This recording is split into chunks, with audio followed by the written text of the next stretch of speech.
following is a chapter reading by the Worm Audiobook Project. Please support the original author at parahumans.wordpress.com. Thank you and enjoy.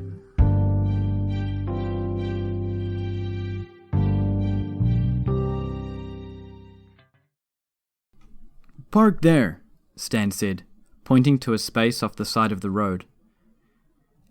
"We'll be facing uphill and we still have to unload the equipment," Nipper piped up from the back seat. "There's a method to my madness. Park, Marshall. I'll even deign to help unload and carry this time." He got a glimpse of Marshall rolling his eyes, but the boy steered the van to a parking spot. True to his word, Stan was out the door, rolling up his sleeves. Didn't hurt. The humidity was brutal outside the air-conditioned van. His dress shirt was already sticking to his back. They were on a hill, and the vantage point afforded them a view of the city. Cranes dotted the skyline, and the buildings themselves were gleaming, the whites and colours brightened by the ambient moisture in the air. It might have looked attractive, but there were spots where buildings were missing, whole areas where the construction was only just beginning. He could see the white building, not too far away, which was taller than even the skyscrapers immediately around it. He'd investigated it just a few days ago. They'd erected a tall white tent, holding it up with a crane. They'd reinforced it with plexiglass panels and iron reinforcement, and now a more solid construction was going up around it. Slow, painstaking, careful work, filled with redundancies. The workers would be glad to be free of the hazmat suits in this heat. Brockton Bay wasn't lacking in stories to tell. The quarantine building alone was one. "Need a hand," Nipper said. He hurried around to the back of the truck. The van had been parked at the side of the road, emergency brake cranked, wheels turned so it would ride up onto the sidewalk if the brake failed, but the steep incline was making it hard to unload the equipment. Much of it was set up to be slid out of the back of the van at a moment's notice, but that same convenience was an obstacle here. The stuff was expensive, and if it slid to the road... He found a space behind her and reached to get a grip on the far end of the camera. It might not have been a problem, but Nipper was short, petite, built more like a 13-year-old than a 23-year-old college graduate. She wasn't suited for the job. She knew the equipment, she was capable with a computer, she had good eyesight, and the tattoos and array of piercings on her right ear were as good an indicator of her creative edge as anything else. But this wasn't the job she'd been working towards. She wasn't one to complain, but she didn't have stamina. She didn't have strength, and this, all of this, it was too fast-paced for her. She'd have been better, maybe even happier in the newsroom, managing the feeds, maintaining the systems, and working on post-production. Marshall hefted the bag out of the back of the van. All the wires, the tripod, the lighting, packed into a dense case. The boy didn't look like a professional, hadn't quite adapted to the job he'd been pulled into. From intern to a jack of all trades, filling in the gaps in Stan's team. Setup, interviewing, driving, gopher, anything and everything. He was drawing in a paycheck, but he was definitely working for it, facing all of the hassles, the intense stresses and dangers of the job for $11 an hour. Dangers, Stan thought. Images flickered through his mind. Everyone at the station had seen the feeds, had watched them several times over. Purity taking the camera from Manzanares, a guy from Channel 4, then setting her monsters on the man. A man with a wife and a newborn had been murdered, just to make a point. There was a reason for the shortage of field reporters, and it wasn't limited to Manzanares either. The problem was a chronic one. This was a job that put ordinary people on the fringes of events that were dangerous for capes. "Set?" Marshall closed the back of the van and locked it. "Set." Stan set off, with Nipper and Marshall following. Nipper almost jogging to keep up with his long strides. "The reason we parked here is that the school's on top of the hill. We don't know how much parking there'll be, with students possibly taking up spaces, and if we have to drive by, searching for a spot, then someone's liable to spot us and take, measures." "Measures?" Nipper asked, a touch breathlessly. Right, she didn't have the experience to know. "You'll see what I mean." There were students gathered outside the walls that bordered the school. Police cars were parked at the front, along with PRT vans, but it was the uniformed guards with Arcadia High School stenciled on their sleeves that caught his attention. Guards? It conjured up an image of a prison rather than a school. "Nip, get some footage of the uniforms," Stan said. She hefted the camera and trained it on the nearest of the uniformed guards. It had to slow her pace to keep the shot steady, but she kept following him. When a group of students obstructed her vision, she shut off the feed and hurried to catch up. They reached the gate where a woman with a colourful scarf was talking to a PRT uniform. He signalled Nipper, and the young woman raised the camera. "Damn it," the woman with the scarf groaned as she saw them. The police officer took the opportunity to step away. "Don't jump to conclusions," Stan said. "We're not the enemy." "You're here to bog down an overcomplicated situation," she said. "I have enough problems without vultures descending."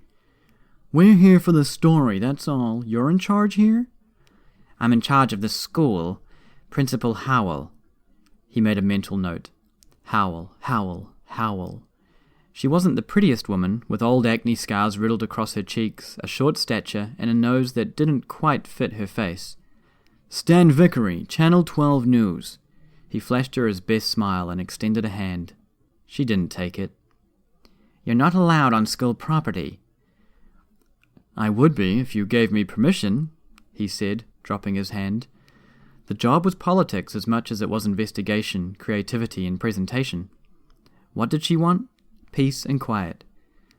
"Give us 15 minutes to talk to your students and shoot a few takes in front of the doors, and I'll get the word out that we got the story first. Other stations are playing it safer these days, less crew, less willing to act on sloppy seconds." The principal made a face. Stan smiled. "Sorry, you get what I mean. Give us 15 minutes and we're one less thing you have to worry about today. With luck, I'll be the only local reporter you see today." "With all due respect, Mr. Vickery," he said. "Already told you my name." "But you can call me Stan, Mrs. Howell. Fact of the matter is, you let me in the school, and I owe you one. I pull strings or emphasize certain aspects of a story. Not just this one either, who knows? The next incident could be worse, or more sensitive." "Mr. Vickers," she said, "I'm fully aware that you're trying to bait me into giving you a soundbite. I won't comment on the situation, and I won't be letting you onto school grounds. I don't want you talking to any of my students." "Fine," he said. "Come on, guys, let's go talk to the cops." "Seriously, we're giving up?" Nipper asked. "Yes," he said. He took long strides away from the front gate of the school until he was sure the principal wasn't in immediate earshot. "No.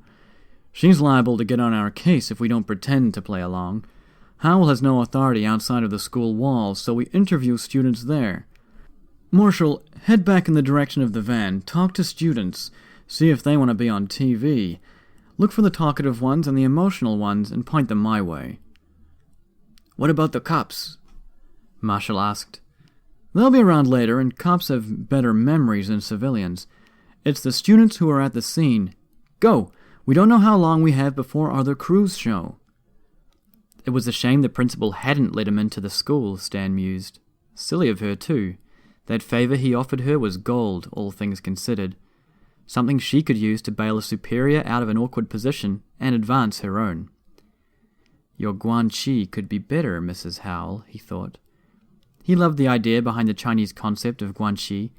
It fit in the same general category as the concepts of friends, family, acquaintances, but it was more based in business and politics.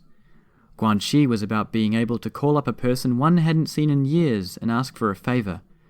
To have enough people in one's debt that there was more implied leverage to use when seeking favours from others.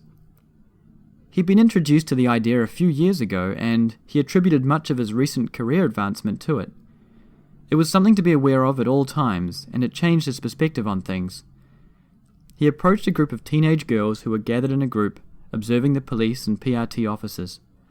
He flashed one of his best smiles at them. He could see one of them glance him over, her body language changing subtly. He directed the smile at her.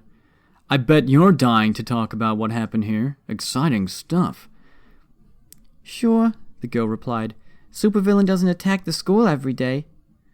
Wasn't an attack. She showed up and they came after her in her civilian ID. I know it wasn't an attack, the first girl replied. It's what others have been saying. Skitter, wasn't it? Stan chimed in. He snapped his fingers and Nipper pointed the camera at the girls. Yeah, the bug girl. Another girl spoke up. I guess she goes to Arcadia? No way. I heard she was a student at Winslow before Leviathan came. Geeky kid was having a hard time with some jerks, apparently. I think her name was Taylor, but you have to ask someone from Winslow. He prodded. What happened? Was there a fight? Dragon and this new guy Defiant showed up, along with 2 new heroes. I don't know their names. He'd memorized the names. Adamant, Clasp, Dovetail, Halo, Crucible, Rosary, Seer? Seer and Adamant, one girl replied. Seer and Adamant, he said, making a mental note. And 2 of the wards. Clockblocker was one of them. Anyways, she got away.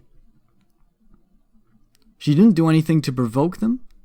Didn't hear about anything. And they mobilized on the school? Sure.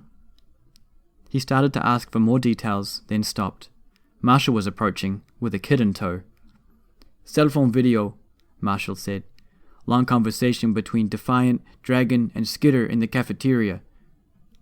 Stan raised his eyebrows, looking at the girl with the phone. Pay you $20 to let us copy it. 100, she said. 20. If you got it on camera, others did too, and someone's gonna take the 20. She glanced at Marshall, then back to Stan. Fine. You have the equipment? Stan asked Marshall. Laptop and a cord? Give me a minute. We'll watch it later, Stan said absently. He turned his attention back to the girls. This wasn't the first time he'd walked into a situation almost blind. The job was a stressful one, but he thrived on stress. Racing against the clock to be the first on the scene, the first to report on the situation. But even reporting was kind of a challenge unto itself. The scene had to be investigated, the story teased out, details verified. To top it off, it had to be presentable. He'd been the producer before Coyle had blown up the camera crew and reporter that had been covering the mayoral debate. He had an eye for this. Had to, because there was nobody back at the studio that would be able to cover this base for him. Sad and ironic, really. There weren't enough people in the bay, resources weren't consistent. So they'd reduced the size of the staff, cut back on hours. Then 6 people had died, including their lead reporter. Never mind the rumours that the PRT was, on Miss Militia's behalf, investigating ties between Coyle and the killed reporters and camera crews. He'd itched to look into that more, but it didn't fit with his philosophy. Were you there in the cafeteria? He asked the girls. No. Right, all right. Any thoughts? Were you scared, knowing there are so many capes in the school? 20 more seconds to grab more details and reaction clips, and then he was moving, searching, for others to talk to. 2 more groups questioned, and he didn't have much else. He knew Skitter's name, and Channel 4 had arrived, and the race was on. Got the video, Marshall called out. Stan took the offered laptop. To watch now, it would mean delaying interviews, memories would fade. But he needed the narrative. How had things unfolded? What were the key, crucial points at the heart of this? That the school was unsafe? It would work, grab attention and viewers, but it felt cheap. No, the public knew that the Protectorate was imploding. There had to be a connection, tying this to something greater. Thank you, he said. He'd decided. Now I need you to find me someone who knew Skitter in her civilian guise. Marshall nodded. He or she will be one of the students who attended Winslow. On it. Stan retreated to the van with the laptop. He took the extra time to open the video in an editing suite before playing it. Without being asked, Nipper hooked it into the van's computers. A little icon notified him that he was connected to the studio. That for the S-Class threat downtown. I don't want to sound arrogant, but I think maybe I deserve to a little. I've done my share. You don't turn around and reveal my identity in front of a crowd. On a notepad of lined paper, he penned down 20th, followed by a question mark. The video continued playing and he noted down times and key phrases, along with questions. When a critical comment was shown, he was sure to copy the clip. There were a few times where the volume was too quiet, the voices too low, or things were drowned out by background noise. Nipper worked to tune the sound so they could make it out, raising the volume or filtering out the noise. D&D picked fight, pushed by authorities, drag past combo with Skitter. When? Putting children at risk, violation of truce. And you seriously expect me to keep my mouth shut about the dirty little secrets I've picked up on over the last few months? What does Skitter know? Apparently important. Slaughterhouse 9, either you've abandoned that chase or you're about to tell me there's something more important than stopping them. S9? Double check events post-Boston. Hospital? Skitter and Defiant? D&D negotiating with villains? Possible cooperation? Corruption? Stand if you side with me. Both video and audio were distorted by the movements of students, rising from tables, pushing away from the jumble of bodies. Stan smiled. There. He cut out the scene in question, the students siding with Skitter over the heroes, and gave the clip a title. The heart of this story? A second later, a note appeared on the side of the window. The crew at the studio had an RAT connecting them to the laptop and freedom to make changes or add their own details. Yes. Ed. He had it. The editors at the station were on board. Now to cobble it together into a story. He opened a file and began sketching out the script. At the very top, he put up notes, clips he'd need from the station. There was a knock on the door of the van. Stan opened it to see Marshall with an awkward-looking young man, 15 or 16. He looked despondent, hangdog. He says he was her friend once. No, the boy said. Not exactly, but we sort of knew each other. Had classes together, did group work, and I owe her. Stan smiled. We'll take you now to reporter Stan Vickery. Thank you, Nick. 1,200 students made their way to Arcadia High for their first day back at school earlier on this sunny day. They hope to readjust and get a taste of normal life after weeks spent away from home, or enduring the long series of incidents to afflict Brockton Bay. Less than halfway through their day, those hopes were dashed. A video clip replaced the blonde man with the mustache and a face lined by years of stress. A massive metal suit looming at the far end of the school's parking lot. A mechanized dragon. The school became the site of a confrontation between Dragon, a heroine known across the world, and local warlord and leader of the Undersiders, Skitter. Within moments of their meeting on school grounds, Dragon revealed Skitter's identity as Taylor Hebert, a 16-year-old student. With this revelation came a dozen more questions. Change the channel, a boy in prison sweats said. News is boring shit. No, Sophia said. Skitter was Taylor. A dozen things fell into place. Anger boiled within her, outrage. That cringing, whiny, pathetic little scarecrow was the ruler of Brockton Bay's underworld? It didn't fit. It demanded an answer of some sort. But she couldn't. As the voice droned on, Sophia turned her attention to the bracelets she wore. There was a live current running through them, and they could be joined together to fashion handcuffs, but even like this, they were bondage. She couldn't enter her shadow state without passing through the insulated sheath that protected her. She couldn't leave as much as she wanted to, right this moment. Glowering, a confused, impotent frustration building within her, she fixed her eyes on the television. It swelled within her until she could barely think. She clenched her hands, but she couldn't squeeze hard enough to release any of the building emotion. She unclenched her fists, extended her fingers, as if reaching for something, but there was nothing she could grab. There was no release valve for this, no way to vent. Taylor's face appeared on the screen in the same moment she hit her limit.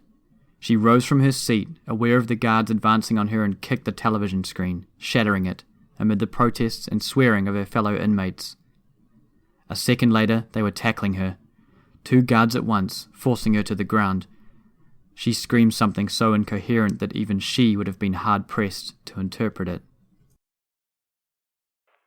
Who was she, and what motivated these professed heroes to mobilize on a school, risking the lives of students and staff? Skidder herself wondered aloud about their willingness to put hostages within her reach. A clip appeared on the screen. Taylor sitting on the edge of a counter. She spoke, filled with confidence, almost nonchalant. You put me in a room with 300 people I could theoretically take hostage. Why? You can't be that confident I wouldn't hurt someone. A student abruptly shrieked, thrashing and falling to the ground in her haste to get away. Danny, Kurt said, settling a hand on his friend's shoulder. You don't need to watch this. Danny shook his head. Kurt looked down at the man. He hadn't even spoken from the moment he'd opened the door and Lacey had wrapped her arms around him. This is bait, isn't it? Taylor's voice, oddly out of place, coming from the television. The tone of conversation even implied there were unspoken secrets that Skidder was aware of, that the Protectorate sought to silence.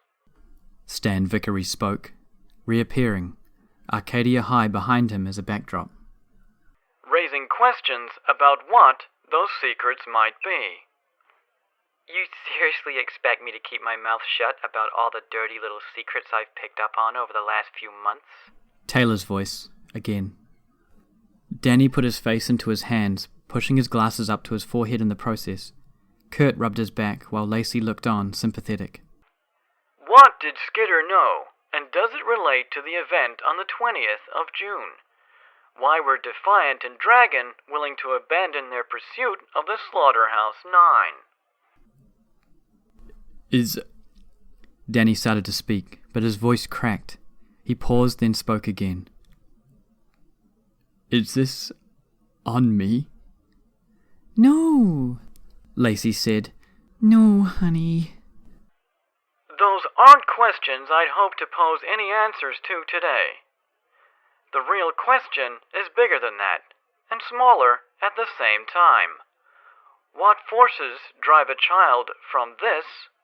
A teenage boy, his eyes downcast. She was nice, quiet.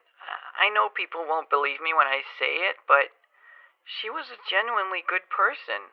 Is a good person, at heart. I'm sorry, Taylor. To this. It switched to Taylor's voice, calm, unruffled, accompanied by the same long-distance, low-resolution footage of her sitting on the counter in the school cafeteria. You'd be surprised what I'm capable of. I've mutilated people, carved out a man's eyes, emasculated him. I've chopped off a woman's toes, flayed people alive with the bites of thousands of insects. Hell, what I did to Triumph. He nearly died choking on insects. The venom of a... Kurt turned off the television. Danny was frozen, unmoving, staring down at his hands. It was context, Lacey said, quiet. She was acting. I'm sure... She broke off as Kurt shook his head, doing more damage than good. We're gonna stick by you, okay, Dan? Kurt spoke. Let's have you come by our place. Better you aren't alone right now, yeah? And it'll get you away from those reporters. Danny didn't respond. He stayed hunched over the kitchen table. Unless you want to wait here for her in case... Lacey asked. She already said goodbye, Danny replied, pushing against the table to help himself rise to a standing position. I think that's it. You'd be surprised what I'm capable of. I've mutilated people, carved out a man's eyes, emasculated him. I've chopped off a woman's toes, flayed people alive with the bites of thousands of insects. Hell, what I did to Triumph. He nearly died choking on insects, the venom of 100 bee stings making his throat close up. And what drives dozens of students to reject the heroes of this city in favor of the villain in charge? The widescreen television showed the students rising from the tables, joining Skidder. Another clip followed, showing students actively wrestling with their heroes. Christ, the director spoke. Beside her successor, Pigot was watching in silence, elbows on the table, hands folded in front of her mouth. This could have been avoided, the director said, on multiple levels. Most likely, Defiant replied. He stood at one end of the long table, Dragon beside him. If you would have cut off the feed, deleted the footage from phones, we would have had time to do damage control. We won't ignore people's First Amendment rights, Defiant said. The PRT and the Protectorate have refused to comment, and the silence is damning, in light of what occurred today. Brockton Bay has become the latest, greatest representation of the troubles the world faces in this new age, and perhaps a representation of the world's hopes. You're better than this, Dragon, Pigot spoke, to the point that I'm left wondering, did you steer all of this in this direction? If you try to place the blame on us, Defiant replied, I think you'll be unpleasantly surprised. This event points to something else entirely, a fatal flaw in the system, the latest and greatest representation of the Protectorate's steady collapse. Director Tag, Pigot's latest successor, picked up the remote and muted the television. Defiant shifted his weight, clasping his hands behind his back. The body language was smug, somehow. Pigot glanced at each of the people who were seated at the table. Mr. Tagg, the director of Brockton Bay's PRT, Director Armstrong from Boston, and Director Wilkins from New York were all present. Mr. Keene sat opposite her. A camera mounted on the table gave the chief director of the PRT eyes on the meeting, where she watched from Washington. Nobody else seemed willing to answer Defiant, some simply staring at him, others watching the segment on the wall-mounted television. She spoke. I would remind you that you are on a strict probation with terms you agreed to. I am, Defiant said. Would you arrest me for being insubordinate, or would it take something more substantial? Test us and you'll find out, Director Tagg responded. And what would happen then? Would you send me to the birdcage? Defiant asked. The question was heavy with the reminder that it was Dragon who maintained and managed the birdcage. Emily Pigot was caught between a desire to feel smug and quiet fear. She'd warned them. She'd communicated her concerns at every opportunity, through channels that Dragon wouldn't be able to track. She'd been dismissed, shrugged off, when she raised the question of what might happen if Dragon was killed in battle, or if Dragon turned against them. I'd like to hear a response from Dragon, Pigot said. Dragon turned her head to look at her, face hidden behind an expressionless mask and unblinking opaque lenses. There was something about the movement that seemed off. Both the movement and the silence that followed was oddly disturbing. No response? A consequence of our recent visit to Brockton Bay, Defiant said. I'm hoping she'll be better in a few days. Curious, Pigot observed, the note of emotion in his voice at that simple statement. As if eager to change the subject, Director Armstrong said, Mr. Keene, thoughts? How does this affect your department? Pigot turned her attention to the man. She'd only had limited interactions with him, but the man had earned her respect quickly enough. He wasn't a director, but rather the liaison between the Protectorate and various other superhero teams worldwide, organizing deals, ensuring that everyone held to the same code of conduct, and ensuring that the groups could all coordinate in times of emergency. It's catastrophic, Keene said. I can manage some damage control, offer further aid, manipulate the grants available, but I can't build on a foundation that isn't there. Where do our biggest problems lie? The CUI is first to mind. The Suits and the Kingsmen will cooperate because they have to. For the American teams, it varies from case to case, but we're in the middle of negotiations with the CUI, and this won't reflect well on us. That is, it won't if we can't get our footing here and make a strong showing at the next major event. The next major event. The idea seemed to give everyone pause. Something needs to change, Defiant said. Somehow, Colin, Pigot replied.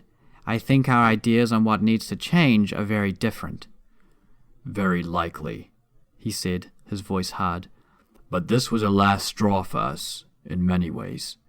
We have a few stipulations for our continued assistance. Defiant, Tag interrupted him. You're not in a position to make demands. He's a hard man, Pigot thought. Army, PRT squad leader, a general, not a politician. Ironic that they'd butt heads. Director Tag, you asked me here as a consultant, so allow me to consult. Tag turned his attention to her. She continued. I don't like this scenario any more than you do, but let's hear Defiant's demands before you reject him out of hand. Director Tag didn't reply, but he turned his attention back to Defiant, and he didn't speak. Dragon and I have discussed this in depth. We need the present directors to admit culpability for the incident. And we need to clean house, with in-depth background checks and investigations into any prominent member of the PRT. We can't maintain things as they are with the specter of Cauldron looming over us. You'd have us fire any number of PRT employees at a time when we're struggling to retain members? Tag asked, almost aghast. And relieving capes from duty at the same time, Defiant said. With so few employees, it's ridiculous to continue working to shut down leaks and control the flow of information. Dragon has expressed concerns over having to do this in the past, and between the two of us, we've agreed that the censorship stops tonight, at midnight. Tag rose from his seat, opening his mouth to speak. I agree, Pigot spoke before her successor could. Heads turned. It's a misuse of resources, she said, and we do need to clean house. You don't have a position to lose, Tag replied. I wouldn't lose it anyways, she retorted. I've had no contact with Cauldron. King clapped his hands together once, then smiled. Well said, we have nothing to fear if we aren't connected to them. You realize what they're doing, don't you? Tag asked. How does this investigation happen? Dragon has her AI rifle through all known records and databases. We defeat the sole purpose of the PRT by putting the parahumans themselves in a position of power. That ship has long sailed, Keen commented. With the revelations about Chief Director Costa Brown, if you'll pardon my saying. You're pardoned, the Chief Director's voice sounded over the speaker, crystal clear. I think this would pose more problems than it solves. We'll have to turn you down, Defiant. Then I don't see much of a reason for us to stay, Defiant replied. And if you leave, the assumption is that we'll be left without Dragon's ability to maintain every system and device she's created for us. The PRT without a birdcage, without our computer systems or database, without the specialized grenade loadouts or the containment foam dispensers. An unfortunate consequence, Defiant said. Not a concern at all, the Chief Director replied. There was a pause. Dragon glanced at Defiant. No? Defiant asked. No. We've been in contact with an individual who has a proven track record with Dragon's technology. He feels equipped, eager, almost, to step into Dragon's shoes should she take a leave of absence. Saint, Defiant said. You're talking about the leader of the Dragon Slayers, criminal mercenaries. My first priority is and always has been protecting people. If it's a question between abandoning the security the birdcage offers the world at large or requesting the assistance of a scoundrel, a known murderer, Defiant said. I wouldn't throw stones, Tag replied, his voice a growl. A known murderer, even, the Chief Director continued, as if she hadn't been interrupted. I will take security without question. Defiant looked at Dragon. The second dilemma I have to pose to you two, the Chief Director continued, is simple. What do you expect will happen when the next Endbringer arrives? Between Dragon's brilliant mind and Defiance analysis technologies, I'm sure you've given the matter some consideration. Without the Protectorate, how does the event tend to unfold? Piggo studied the pair, trying to read their reactions. They were so hard to gauge, even if she ignored the armor. It doesn't go well, Defiance said. It doesn't go well even if we assume the present Protectorate is coordinated and in peak fighting condition. We can't afford a loss, the Chief Director said. You know it as well as I do. Now tell me there isn't room for a middle ground. Dragon turned to Defiant and moved with a careful slowness as she set one hand on his arm. We get through the next fight, Defiant said. Then we clean house. I think that's an acceptable compromise. This event points to something else entirely, a fatal flaw in the system, the latest and greatest representation of the Protectorate's steady collapse. Too rich, Jack commented, smirking. Across the board, I love it. Fantastic. Hookwolf, pacing on the opposite side of the television, grunted a response. Bonesaw was crouched by the side of a machine. She watched with hands on hips as Blasto ratcheted in a bolt at the base of a tall, black-handled lever, his movements jerky with the internal and external mechanisms that forced them. The Protectorate declined to comment, and in light of recent events and allegations of deep-seated secrets, their silence is damning. Almost ready, Bonesaw said, her voice sing-song. You're next, Hooksy. Hookwolf glanced at her, and then at the contraption. Don't tell me you're scared, she said, her tone a taunt. Not of this. I'm questioning if this is the path we should take. I'm expected to bring about the end of the world, Jack said, still watching the television. But this is rather tepid for my tastes.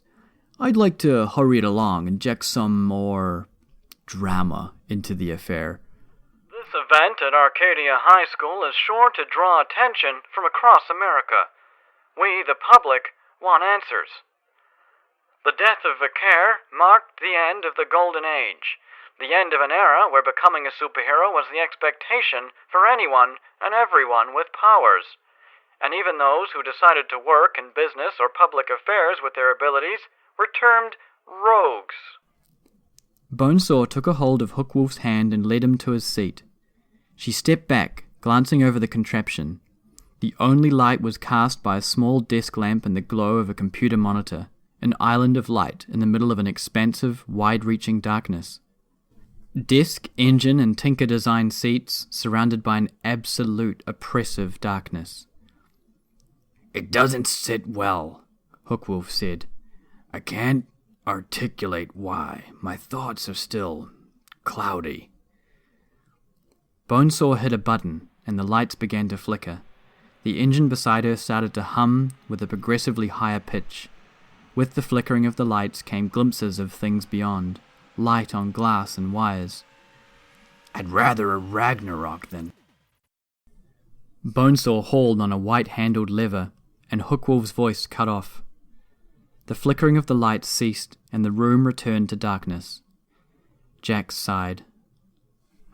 Threatens to mark a similar occasion.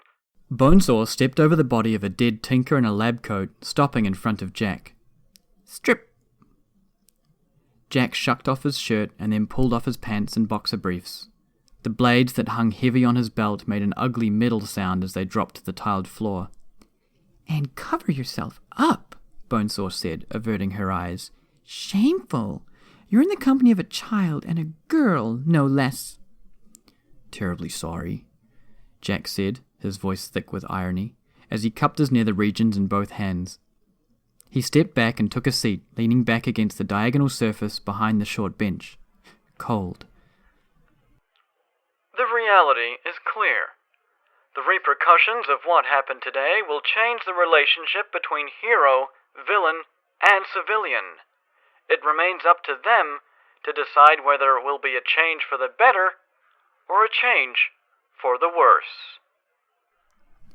The segment ended, and the television turned back to the news anchors at their desks.